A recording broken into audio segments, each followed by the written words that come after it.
It's not because of you. I mean, like I said something not nice, but I will not say anything like that. Oh. I said a really bad word because I forgot what I wanted to say, and I'm like, and then I'm like, oh no. А будет ответ. Я хочу сделать уникальный диалог с Инстаграме. Короче, я же настроила последовательно, перед тем, как я начну делать. Короче, на первое место я хочу поставить скриншот или толстовку с какой-нибудь классной цитатой, смешной, прикольной. Я бы сейчас какой-нибудь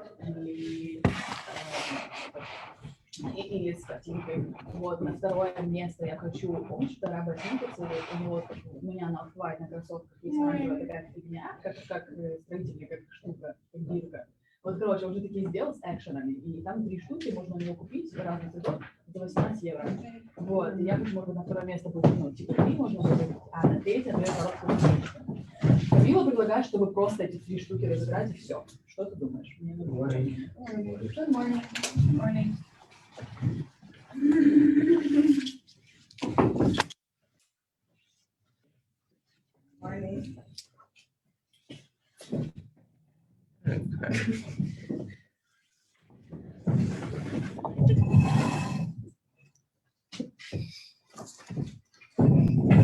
I'm trying my best. You did a good job. I think it's your book, by the way. I just also said that she wanted to give it to you back. Oh, you finished with it? Okay.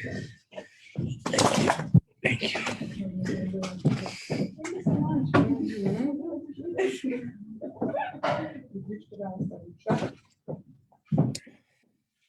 I wasn't planning to do that.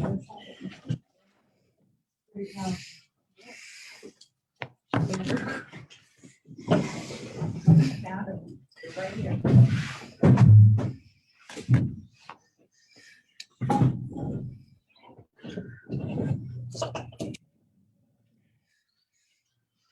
Yesterday we explained that the war and the threat in the time of Chanukah was not like the threat in the time of Purim, which was a Gashmizik threat, but this was a Ruchnizik threat. And specifically, and that's the klipa of Yevonim, of the Greeks. And specifically, their goal was not necessarily to stop learning Torah, stop doing what we're doing, but to stop learning Torah the way we learned it and stop doing mitzvahs the way we do it. And therefore, they mainly opposed chukim. In other words, to learn Torah as an intellectual activity, as something academic, that would have been fine. To do mitzvahs as a certain culture, like other cultures have, the way they conduct themselves, that would also be fine. But the fact that we learn Torah because it's Hashem's Torah, and we recognize it's something higher than intellect, higher than logic, higher than wisdom, and the Torah and all its wisdom is only a clear vessel or a conduit or a capsule through which we can get the real thing, that was the part they were trying to destroy. And that is reflected in the fact that they made the oil tummy. Not that they destroyed the oil, not they destroyed the Beis Hamikdash, but you have the same material, the same substance, the same building, the same object, but making a tummy means there's no kedusha to it, there's no holiness to it, and in this case, there's no godliness to it, and that was the war. So that explains a few of the things that we raised, the question that we asked, why they were mainly against chukim, and why in the davening does it say lashkicham Torah secha, to make them forget your Torah. And again, the question was raised yesterday, but even if you do mitzvahs and learn Torah because you recognize that Hashem is above logic, isn't that again using logic? In other words, remember we asked the question, what if somebody says that I believe that Hashem knows the reason and therefore I'm satisfied? It's still logically. So it's still approaching it with logic.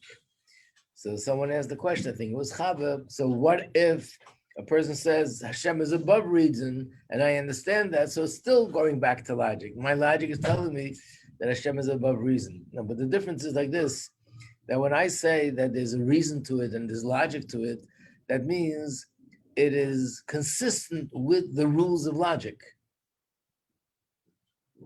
The only thing is, I don't understand because my intelligence is not big enough. So there's someone greater than me, and their intelligence, they get it. But when I say it's above logic, it's a different category completely. It means it's not consistent with the rules of logic. It's not something which sits at all in the rules of logic, in the realm of logic. But it's something which is above logic, and therefore you can't say that this is logical. This is something which comes with faith, which is above logic. To recognize that Hashem is above seichel.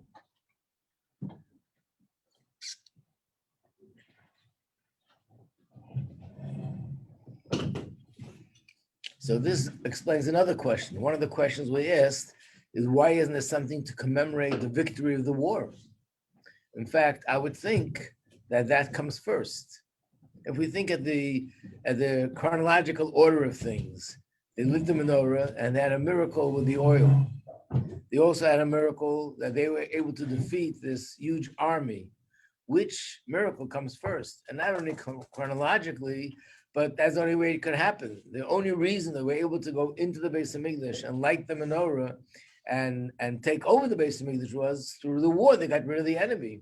So that should be the first thing to celebrate. So the answer is no, it's the other way around. That being that this was a spiritual war, and the main reason why we had this galus was because of the force of the Yevonim trying to destroy us spiritually. So the main victory was to win the spiritual war.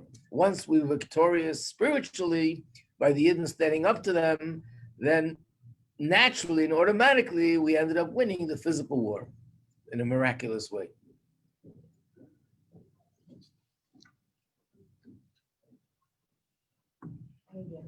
You don't get it? Let's try again. No, I get what you're saying, but like, what do you mean by the spiritual war? Because the war was a physical war. Now, the war was a physical war, but remember we said that what's happening physically is really a result of something that's going on a higher level. So in this case, the real war was an ideological war. Yeah. And they wanted the Yidden to take on their ideology and not to live the way they wanted. And we had to fight that. And when the Chashmonaim, the Yehuda Maccabi and his group stood up to them, and they had Mr. Snevish, as we'll soon talk about that. So by doing that, they defeated this force of Klippa, this is similar to what I mentioned yesterday, that Hashem took the angel up there, for sure that you'll be winning down here. So even down here, there were two things happening at the same time. One was a spiritual war, that there was a force trying to, or call it an ideological war, a force trying to uproot our belief in Hashem and our trust in Hashem, and just to learn Torah and do mitzvahs like I said, in a cultural way, in an academic way. And the second thing was, there was a physical war, that they were physically trying to force us to do that. And they physically took hold of the Beis Hamikdash. Once we won the spiritual war, then they no longer had any power over us physically. And that's how they were defeated. So therefore, the main victory was the fact that we stood up spiritually to them. And it was Yehuda Maccabi, and then through them, they inspired the rest of the Jewish people. So when they overcame that part of it, then the second part, which is the physical war, was automatically defeated, because that was just a result of the fact that spiritually we were being defeated up until that point. Can you stand up spiritually without standing up physically? No, that's why there was a physical war. But the physical war that took place was totally miraculous. At the same time, though. Like they're not separate. It was at the same time. But because it wasn't that this happened first and then a year later or a month later they did something else. It was going on at the same time. But in terms of celebrating, the reason why they designated to celebrate it through candles and through lights, not so much through eating, is to recognize the fact that the main thing here was a spiritual danger, a spiritual threat, and the main thing was our spiritual victory and their spiritual defeat. And what happened, the Gashmis, was just a natural result of the fact that we stood up to them spiritually. And how did we stand up to them spiritually? Being that this is a klipa, which is seichel, And like I said yesterday, that the Gemara says that the Greeks were philosophers and they were brilliant, they were geniuses, they were so brilliant that the Gemara was concerned who's going to be able to stand up to them in the debates.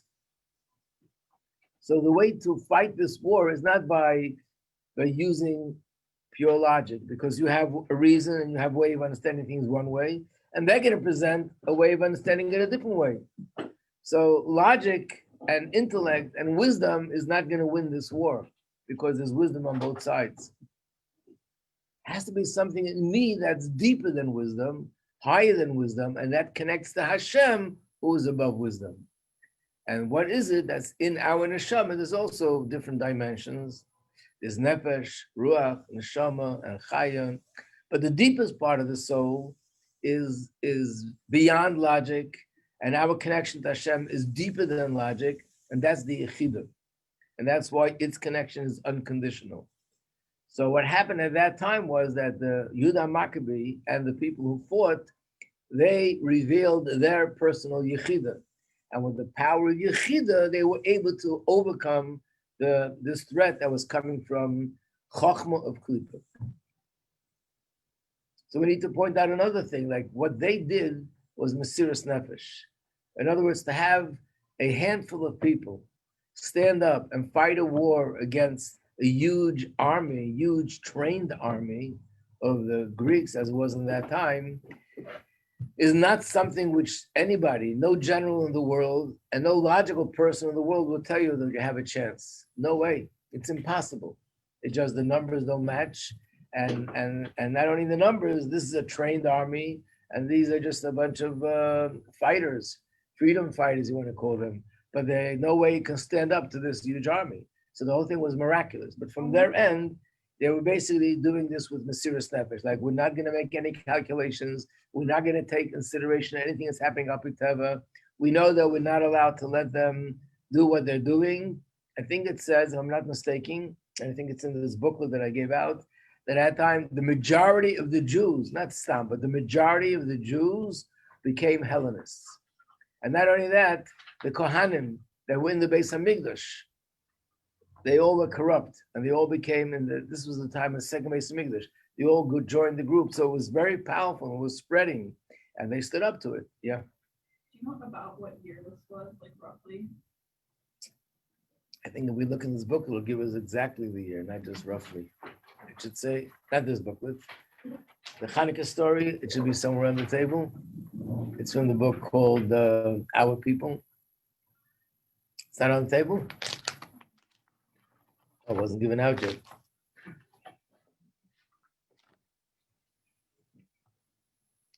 Well, what I can say is that the Beis Hamikdash was destroyed close to 2,000 years ago, and this happened in the middle, means it's about 2,200 years ago. That's when that happened, approximately.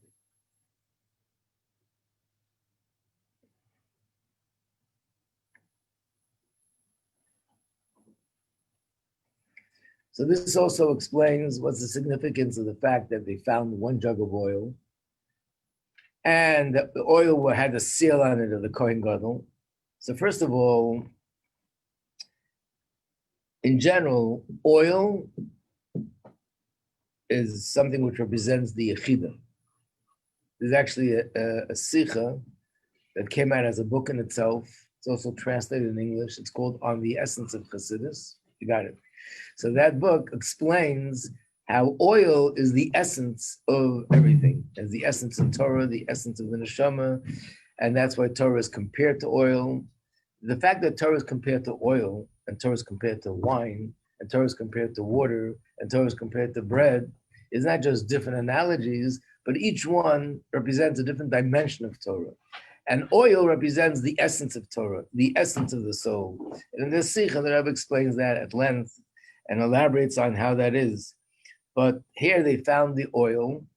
The oil was pure, which means to show that even though the Gemara uses the term, they made all the oil in the Beis HaMikdash contaminated, all of it. And in spite of all that, they still found a little jug of oil, which means there's a part of our neshama that no matter how impure a person becomes, and how involved the person becomes in impurity, there's still always going to be a part of the neshama, which is the yechida, the essence of the neshama, that remains untouched. Not only it remains, it's still alive, it's untouched. It's an unconditional bond with Hashem that nothing in the world, no impurity in the world can touch it. And in fact, this is the reason why in the morning when we wake up, we say Moda Ani before we wash our hands. And the question is asked, why should we say a prayer to Hashem before we wash our hands if the hands are impure? And the answer that's given in Shulchan Aruch is because we're not pronouncing Hashem's name. If we would pronounce Hashem's name, it would really be inappropriate to make a tefillah, a prayer, with impure hands. But because we're not pronouncing Hashem's name, it's okay. But the question is, okay, it's okay, but wouldn't it be better to say a prayer to Hashem and first wash our hands, that it should be not impure, and then we can say Modani? Why is it dafka done before we wash our hands? And the answer is because Modani, when we wake up in the morning, that first moment, that's the moment that corresponds to the Yechida. What's the connection? The connection is simply Yechida is the essence. And on a personal level, every day when the day starts, the first moment, that's the beginning of the day. That's the source. That's the beginning of the whole day. And so it corresponds to the Yechida, which is also the source and the beginning of the whole soul. So at that moment when the Yechida is shining, there's no impurity in the world that can touch it, that can get to it. And that's why we dafka say it with impure hands to indicate that this is a part of the soul that nothing can touch. And this also explains why I had the seal of the Kohen Gadol on it. Just like there are different levels in the neshama of each individual, there are different levels in the Jewish nation at large. There's a Yisrael, there's Levi, there's Kohen, and the highest level in Kedusha is Kohen Gadol. These levels, in fact, there's another level between the Kohen and the Kohen Gadol. There's someone who's considered like an assistant, he's in between. And basically, the Kohen Gadol is the highest level of Kedusha, which corresponds to Yechida. So just as if we can say, there's the Yechida in my neshama, generally and collectively, all Jews together are one soul, and the Yechida of our soul is the Kohen Gadol, the high priest. So basically, finding a pure jug of oil, and on top of that, the seal of the Kohen Gadol was all an indication of the fact that there's something that remains pure, and from this something, from this Yechida, we can bring everything back to reconnect to Hashem, which is what happened at that time. That after the war and after this miracle, the Jews who became Hellenists went back to become connected to Hashem.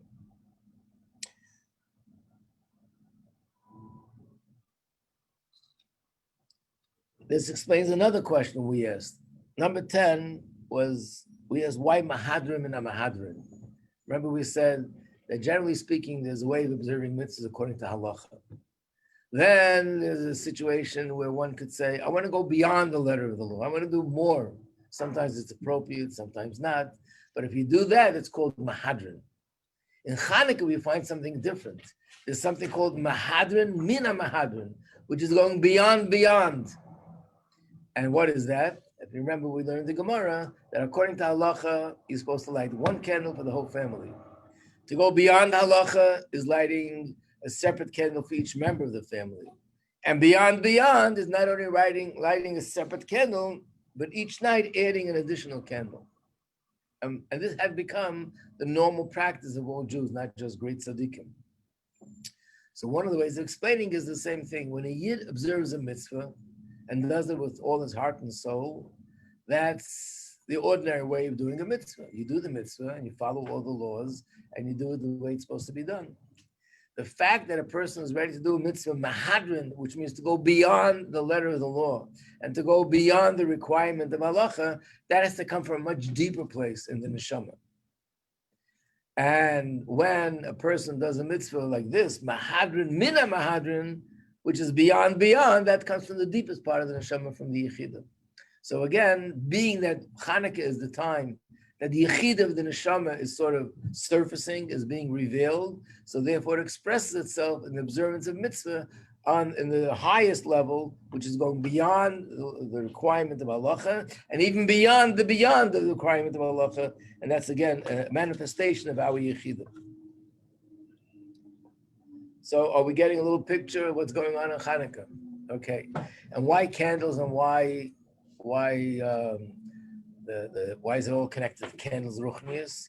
So, generally speaking, fire represents Hashem. There's a pasuk in Chumash where it says, "Ki Hashem Elokecha Eish Eichlo." God, your God, is a consuming fire. We know that when Hashem appeared to Moshe in the burning bush, how did he appear? In the form of a fire. And then at Har Sinai, there was fire. We find in many places that Hashem represents his presence through fire. We also find that the neshama is compared to fire. It says, Ner Hashem Nishmas Adam. The candle of God is the soul of man. And that's why people light a candle for a neshama, for a soul. So the soul is compared to fire.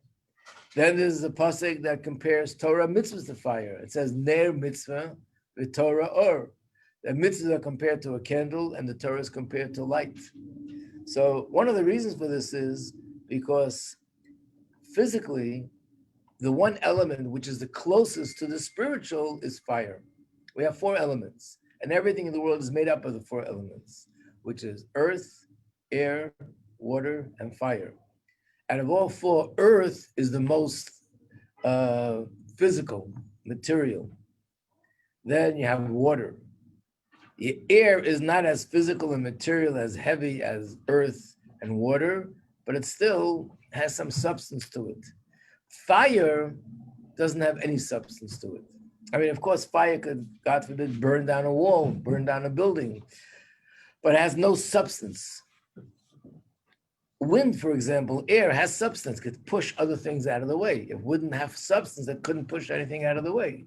But fire doesn't destroy things by pushing it out of the way. It's the heat that destroys it. But fire itself has no substance. Plus another thing, which is only in the case of fire, there's nothing else in the world like fire that you can draw from it and take from it, and it still stays the same. So if you take water out of a cup, you take water out of a river, there's less water there.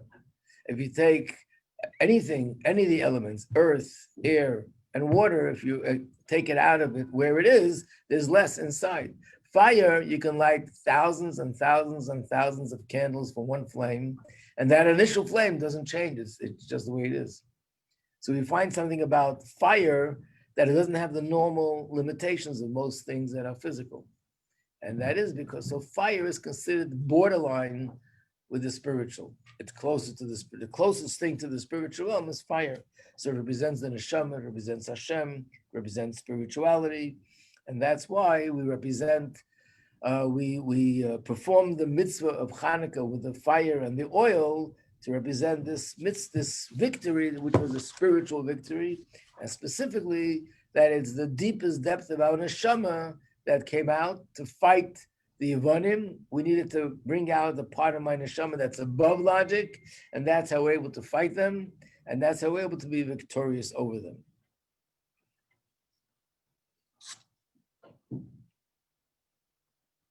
So if you go back to that list, we now covered number 5, number 6, number 7, number 8, number 10, number 15, number 17, and number 19, Mesiras Nefesh.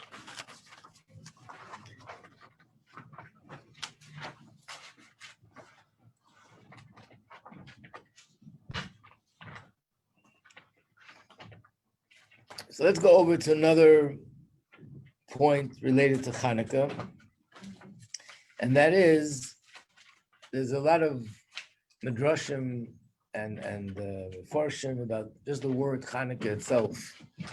I think one of the most famous is that it stands for 2 words, Chanu Chavhei, which means they rested, which means the war was over on the 25th day of the month. So Chanukah is spelled Ches Nun Vav Chanu, which means that they rested. They finally had peace. On what day? Chavhei, the 25th of the month. And what does Chanukah mean? Chanukah means the inauguration or rededication of the Beis Hamikdash. In other words, when you first start something, there's a, call it a ceremony, but there's something that's done to dedicate, inaugurate this new project, this new event. So in the Mishkan, for example, when the Yidden were in the desert, what happened? It says that the first 12 days were exclusive. Not everybody was bringing their sacrifices, only the 12 tribes.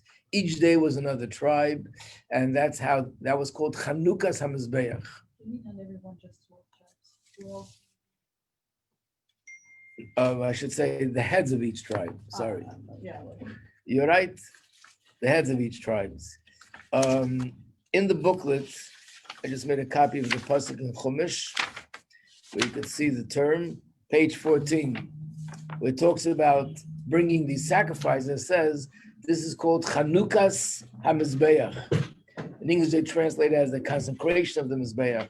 Then they write the dedication of the Mizbeach. But it's all the same. So we find the same thing happened when Shlomo Melech built the Beis Hamikdash. When they first built the Beis Hamikdash, that was something new again. Then they had a celebration for 14 days. And on Chanukah, they had a celebration for 8 days. But it's called Chanukah Hamizbeach because for a period of time, I'm not sure how long, they weren't using the Beis Hamikdash. The Greeks took it over, and they were doing their thing in the Beis Hamikdash. So now, after that break, when they started using it again, we start off with dedicating or inaugurating the Beis Hamikdash by bringing special sacrifices. But in this case, it wasn't sacrifices, it was lighting the menorah. The main thing was the miracle with the menorah. And by the way, the union of miracle is also connected to the Yechidah, because what's a miracle? A miracle means beyond the realm of nature, beyond the laws of nature. Something like this, that oil that could normally burn for 1 day should burn for 8 days, whichever way we interpret the miracle, it was something which defies the laws of nature. And that's the same idea as Yechidah, except in creation. Everything else follows the laws of nature. The laws of nature have all the logic to it and the reason to it, why this is happening like this and that's happening like that. That's what science is all about. It's brilliant when you think of it. And it's so brilliant that the scientists admit that in so many areas of science, we haven't even begun to scratch the surface. But there is the brilliance of the whole pattern of nature. But a miracle belongs to a different category completely. A miracle belongs to a category which is beyond nature. And also in Chassidus, it says this is the difference between the number 7 and the number 8. 7 is the structure of nature, 7 days of the week. 8 is beyond nature. And there are a lot of examples, because in Torah, everything has a number, where the number 8 that's used is because it's connected to something which is above nature, something miraculous. So I just want to talk a little bit about the Chanukah Hamizbeach. Why is it that when you first start doing something like this, like building a Beis Hamikdash or the Mishkan in the desert or Chanukah here, the first few days have to be special, like when you do this dedication. And by the way, this is a custom that we still follow today. And the custom is that when you move into a new house, new apartment, people also make a Chanukah Habayis. And it's in the Siddur. I thought I had it in the booklet here, but I don't see it. Not the bracha. We don't make a bracha, but there's actually a chapter in Tehillim, which we do in davening. In davening, it's right before Baruch Shamar. It's chapter 30 in Tehillim, and it starts with Mizmor Shir. This is the song that they sang, Chanukah Habayis LeDavid. When they were inaugurating the house, that David HaMelech composed this song. So this is called Chanukah Habayis. And therefore, when we move into a new apartment, move into a new house, we also do a Chanukah Habayis. Regardless of the time of the year? Regardless of the time of the year, anytime it is, if a person moves into a new apartment, they usually gather together family and friends and make a little meal and celebration, thanking Hashem that I have this But it's not just thanking Hashem, it's also starting off this house with praise to Hashem, with brachas, with the meal, with gathering together. So I want to explain that a little bit, why. So there's a quote, comes from Gemara, I think, and that quote is, Kol hascholos koshes, which means all beginnings are difficult. We know about it. Nice. Now you can feel validated. Okay. Thank you. What's the reason, though, why are all the beginnings so difficult? In fact, every day in davening, yes? Okay, the Chanukah Story, is it only into a house? Because we move into an apartment. Same thing, yeah. What? Like a new home. I think it's now that you rent an apartment for. It doesn't have to be the first day. When you move in, you get yourself together, you make something, you get together, you can do it, you can even do it later, yeah.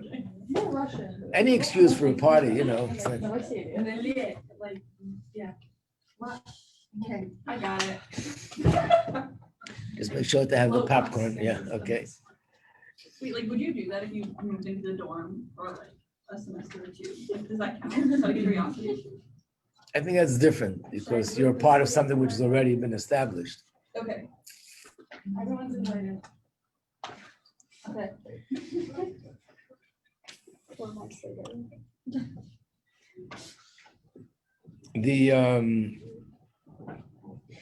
This principle is applied in many places. One example is every day we daven and we ask Hashem the merit of Avraham Avinu bringing his son Yitzchak to the Akedah.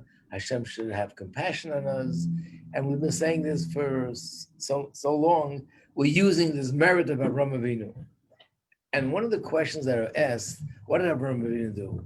He was ready to sacrifice his son. Let's stop and think for a second. It was incredible, amazing. But there were so many Jews throughout the ages that actually gave up their lives for Hashem. In Spain, in France, in all the countries, in Babylon and in Rome, all the countries where Jews were persecuted, they gave up their lives. Not they almost did, they actually gave up their lives. Not only that, even here, if we say, well, this is giving up the life of a child, well, there are people who gave up the life of their children, families who unfortunately gave up their lives together for Hashem. And the big difference is these were people who were ordinary people. Avraham Avinu was a prophet. He heard from Hashem himself. Hashem spoke to him.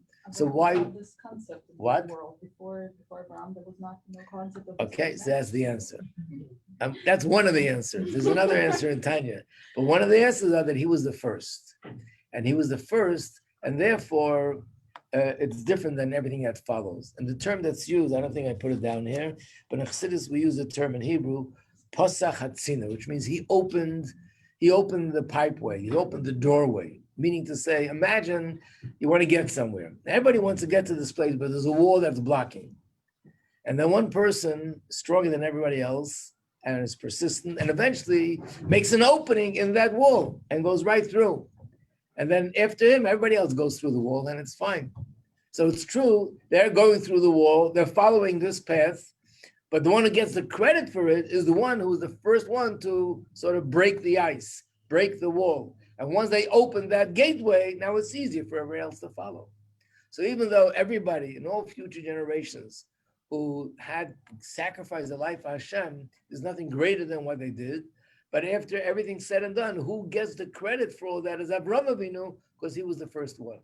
Which means anything that needs to be accomplished spiritually, there's something blocking. And that blockage has to be broken through. The first person who breaks through that blockage makes it easier for everybody else to follow that path. Yep. In regard to everything that needs to be accomplished spiritually has a blockage, is that the same for all of our individual struggles? It's probably the same, because even though it looks like it's an individual struggle, has nothing to do with spirituality, but being that my whole life is for a spiritual purpose, so everything in my life is probably going to have something spiritually blocking, and I have to break it through. I tell a story with the Beis Yosef. The Beis Yosef was the one who was the author of the Shulchan Aruch. And you can imagine who we're talking about. He was someone who had the Ruach HaKodesh. He used to study Torah with the Malach. He wrote the Shulchan Aruch, which became the guide for all Jews and all future generations. So there was once an incident where he lived in Tzfat. He was studying a subject in Torah, came across some sort of difficulty, and he didn't have the answer to the question.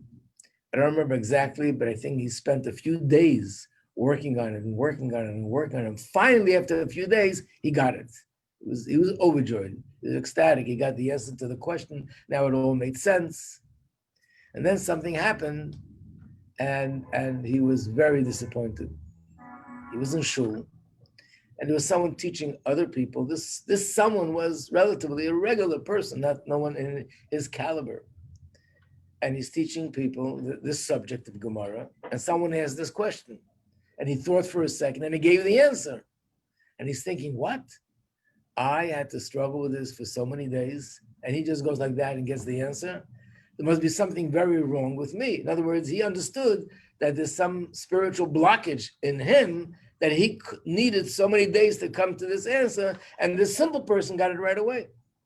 He was very broken, and he went to the Arizal. In that city, at the same time, the Rabbi Yosef Cairo was there, the Arizal lived there, the Shalal lived there, the Alshech lived there. So he came to the Arizal, and he told him what happened. And the Arizal said, no, you're making a mistake. This is something in Torah that was never yet revealed in this world before. You were the first one to bring it into this world, to reveal it. Once you brought it into the world, now it's easy for everybody else to get there. So therefore, the beginnings are difficult because of that reason. And that's why Dafka in the beginning, you need to do something additional, more than the norm, to bring additional sort of spiritual assistance from Hashem, that the future should all be very successful.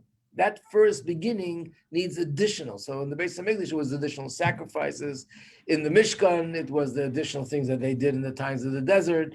Here, it was the additional 8 days of miracles with oil. And that was all giving them the power to be able to accomplish what they needed in the future. And this is the same thing with birthdays, with the day of a wedding, that because the birthday is my first day of this new year, every year there's a birthday, on that day we should add davening, add learning, add things, because it's a new opening for a new year. So on that first day, we need to do the extra work, and that opens the doors, and that allows things to be smoother for the rest of the year. Yeah, no. Is there a specific correlation between the Akeda and what doors that open? Like for everybody? Mesiras Nefesh. Okay. Basically, it says that he opened the door for Mesiras Nefesh.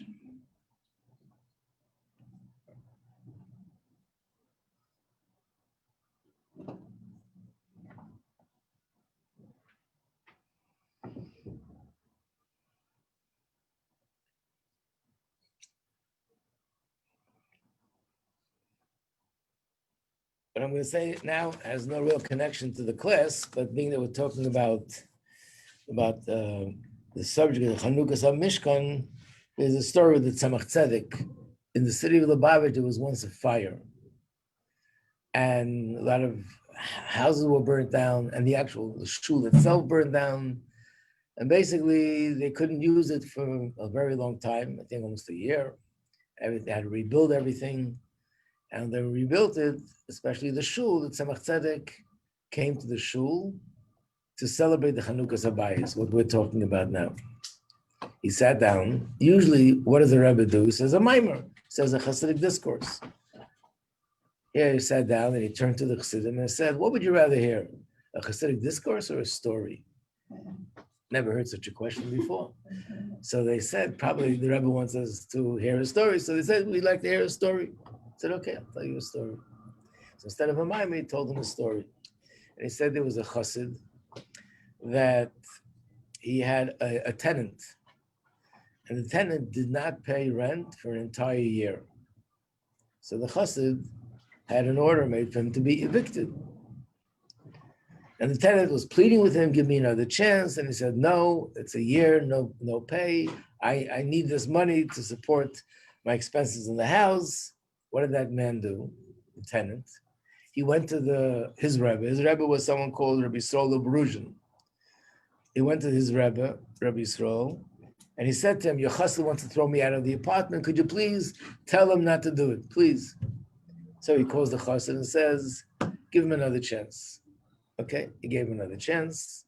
A year goes by. He now owes him rent for 2 years. Didn't pay 1 month rent in 2 years. And he says, now you're going for sure. You promised, you said you were going to do it. What does he do? He runs again to the Rebbe. And the Rebbe again calls him, the chassid says, okay, give him another chance. Then it's the 3rd year that goes by. He doesn't pay a month's rent in 3 years. Now he owes him 3 years' rent. And he again runs to his Rebbe. And the Rebbe again calls the chassid and said, give him another chance. And the chassid said to the guy, you're out. I gave you 1 chance. I gave you a 2nd chance. You're just sort of abusing my Rebbe. You're taking advantage of him. You're not serious. You have no intentions to pay me. And he forced him out of the apartment. So the Tzemach Tzedek said, after this person passed away, and he came to the heavenly court, he was being judged, they came up to this part, and they said, for a chassid to actually violate the wish and, in a sense, the command of his Rebbe is a very harsh thing, and he didn't listen to his Rebbe. So these were the prosecuting angels, and there were the other angels who were defending him, and they said that it's very difficult because he had his own expenses and it was so hard for him, and explaining why he just couldn't handle it was a very big test. And the heavenly court, this is what the Tzemach Tzedek said, couldn't come to a 100% decision.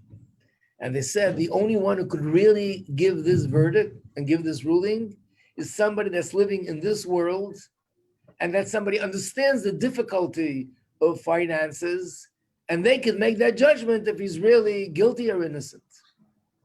Then he turns to the Chassidim and says, so what do you guys think? Is he guilty or innocent? So all the Chassidim said, innocent. Why not? Innocent. Yeah, it's really a very big test. He wasn't paying for 3 months. He was taking advantage of his Rebbe. Tzemach Tzedek finished the story, and he left. And of course, this was something very highly unusual. So later, Tzemach Tzedek told one of his sons that they chose the Tzemach Tzedek to give that ruling. And the Tzemach Tzedek chose the Chassidim that they should rule whether he's innocent or he is guilty. And because they ruled that he's innocent, so in the heavenly court, he was exempted, off the hook. Anyway, so this is a story with Chanukah's Abayis. This is the custom. In fact, in most communities, except for Chabad, it likes to be different, of course, in most communities, they say this chapter of Tehillim every day on Chanukah. This chapter 30, it's in the davening. They add it to the davening every day. Mizmor Shir Chanukah Abayis L'David. This is the song that they sang when they had the inauguration of the Beis Hamikdash, and that's because Chanukah comes from the word chinuch. Chinuch means to train or educate. It's like a child. You're starting them off for the rest of their life. You're training them, and this is a training and a dedication, starting off the Beis Hamikdash for the rest of the year.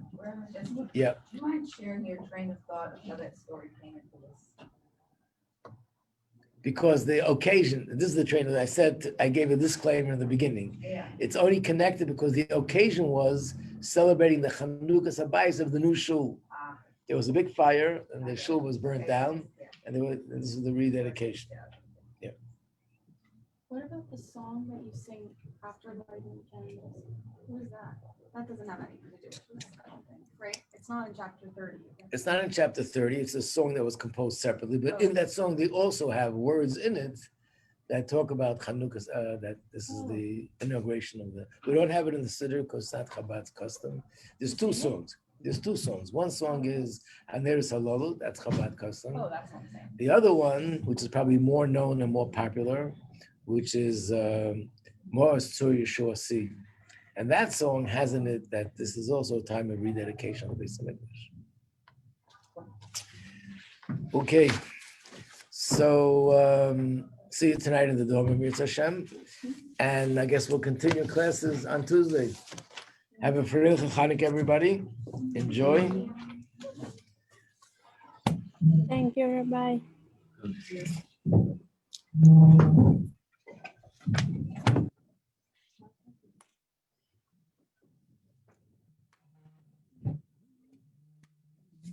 Вот это вот так выглядит.